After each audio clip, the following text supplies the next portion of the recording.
I, Conservative MP, and Vaccines Minister Nadhim Zahawi, who joins me now. Always good to have you on the show. As my listeners are understanding it, this is contrary to advice from the JCVI, the Joint Committee on Vaccination and Immunisation. If that is the case, Minister, why has the decision been taken? Good morning to you.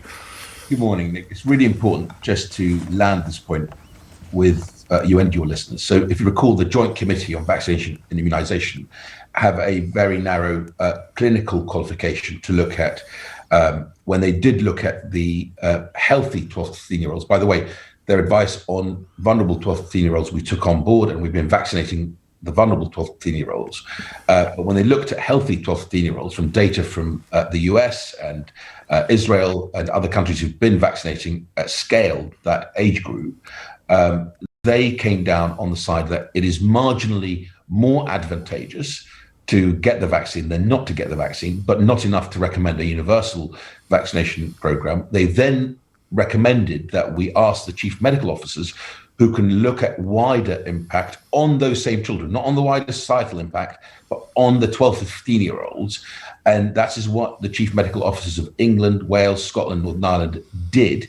And their advice yesterday in their press conference, when they looked at mental health impact, of course, disruption to education impact, they came down on the side of offering a universal vaccination program to healthy 12 to 15-year-olds with one jab of the Pfizer-BioNTech vaccine, which our regulator had already approved as safe for that age group to take, the Pfizer-BioNTech vaccine.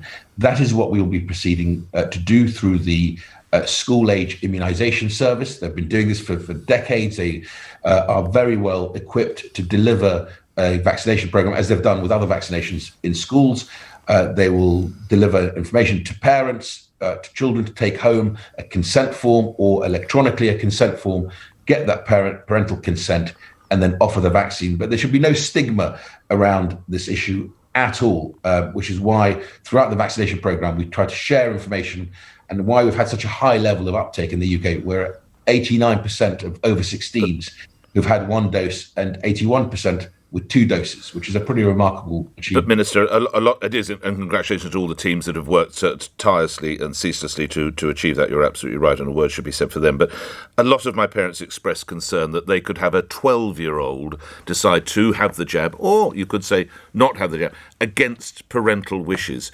You as a parent, you must have concerns over the state effectively taking control of a 12-year-old's arm, Minister. So it's really important, again, just to say, all school-age immunisation programs have followed the same protocols, i.e. that parental consent is required. If there is in the rare occasion where there is a difference of opinion between the parent who doesn't want their child vaccinated and the 12-year-old or 13-year-old wanting their vaccine, then the first thing that will happen is the clinician, through the school-age immunisation system, will bring the parent and the child together to try and reach consensus. If that is not possible, and the 12-year-old is deemed to be competent to make that decision, it's called the Gillett competence. It's been with us since the 80s, and vaccine programs have been very successfully delivered through schools year in, year out. There is no difference with it. We're not creating a new system for COVID. This is exactly what we do for other school-age vaccination programs. Then if that 12, 13, 14, 15-year-olds deemed competent, then they can have the vaccine. That is a very rare occurrence, Nick. One caller said he has 3 children, aged 7, 11 and 14, so one is bang in this cohort, one is on the verge. He told me that they've all had COVID. Why should they have the vaccination, was his question. Vaccines Minister, and there will be a lot of parents with children who, they've had COVID, they don't need the jab. What would be the official response, Minister? So share the information with them, show them where the chief medical officers have arrived at that information. I had, before coming on your show, a lady on my Twitter saying her 14-year-old wants the jab. They're more than competent to have the jab. She wants to have the jab because her other child got COVID and got it very severely. So it's really important to remember that our duty is to follow the clinical advice of the chief medical officers who have told us that we should make this offer universal because of the impact on mental health. And of course, they've had, by the way, in the room was the Royal College of Pediatrics, the Royal College of GPs, JCVI were part of those deliberations as well. And so my role is to make all that information available, make sure that we follow that advice, and the school-age vaccination immunization system is really well equipped to deliver that. And parents can then make up their mind. If parents want their child to be vaccinated, then they will receive that one dose. We must be talking about, I imagine, millions of additional vaccines that are required for this age cohort. I also see that booster jabs for the over 50s could be required, as one headline says, Number 10 accelerates the vaccine programme, all of which makes it rather surprising that we've cancelled a vaccine contract with Valneva, if I'm saying that correctly, a French manufacturer. Why have we done that? So, two things to say on that. One, the booster campaign, the booster jabs, which we have been making preparations for because we had the interim advice back in end of June, 30th of June, from the JCVI, which allowed us to make the preparations. We have plenty of vaccine to deliver on that booster. Why did we order 100 million Valnevas then, Minister? Because I tell you for why. You'll remember again, I've been on your show last year to say to you, we optioned 7 vaccines, if you remember. In fact, we added an 8th with the CureVac vaccine.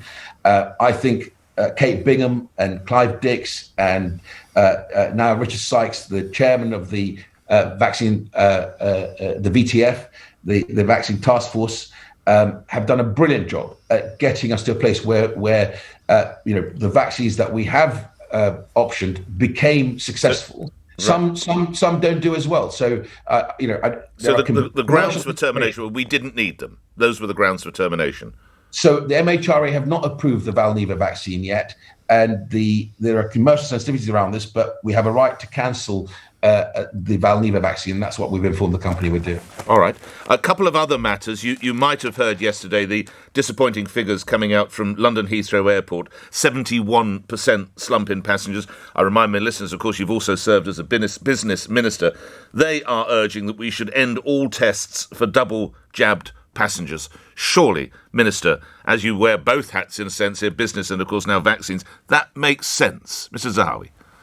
Well, I think the Secretary of State for Health, Sajid Javid, actually summed this up really well. Is that he doesn't want to see us conduct tests for the sake of just costing people an inconvenience and more money, and so we're looking at that issue.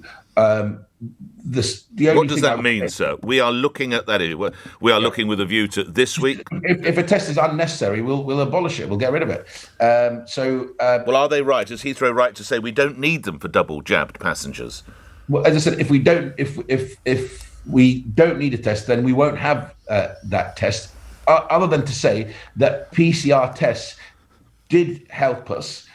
In a world where we didn't have the successful vaccination program, which has saved 112,000 lives, 24 million infections prevented, they did help us in having that sort of variant surveillance system, so we can pick up variants that are of concern that may be coming from abroad. But as we have double vaccinated at scale, the Secretary of State is right to say that we won't have tests that are unnecessary. We'll get rid of them. Okay, last couple of questions. Someone who will need no introduction, Emma Raducanu, said after that win on the weekend, and I quote, "I'd have loved my parents to be here and we can all celebrate together, or they could be with me and experience the same things, but they're watching from home, they're very proud." Did we do everything we could to try and ensure that Emma Raducanu's parents got there? Were there any obstacles that we might have tried to clear? Did we actually put problems or obstacles in their way? Minister? Not that I am aware of. I would have, we've been very, very successful at working with our colleagues in the US. You'll know that we are piloting with the US and with Europe the ability for people who are double jabbed to be able to come to the United Kingdom and not have to quarantine. What is the situation upon Ms. Raducanu's return? Because the London Borough of Bromley, and again, just to remind you, I'm sure you know, but that is where the young woman is from, want to give her a victory parade, but an 18-year-old returning from the United States of America, where does she have to go? Does she have to stay in a hotel? Does she have to stay indoors? What's the situation? Well, if she is double vaccinated, then she doesn't have to stay indoors. She has to do a pre-departure test, and then, of course, the day 2 PCR test and fill in a passenger locator form.